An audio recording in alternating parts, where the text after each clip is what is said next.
اليوم رح صور معاكم صينية بطاطا بالدجاج المفروم. أكلة كتير طيبة. أول شي رح شوح الدجاج وأضيف عليه شوية ملح وفلفل وبهار، وأضيف عليه البصل وشوية بابريكا. الصوص رح أعمله على البارد. عندي كريمة طبخ وشوية كاري، وضفت معلقتين كبار من جبن الكريمي. رح أحركهم شوي وأضيف عليهم شوية كاتشب وشوي من الشطة. طبعا هذا اختياري بس كتير بتعطيها طعمة طيبة. أضيف عليهم ملح وفلفل حسب الرغبة.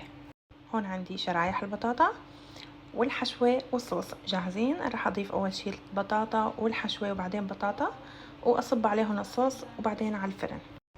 عندي شوية جبنة بيتزا رشيتها شوي على الوش مشان يعطيها لون كتير حلو.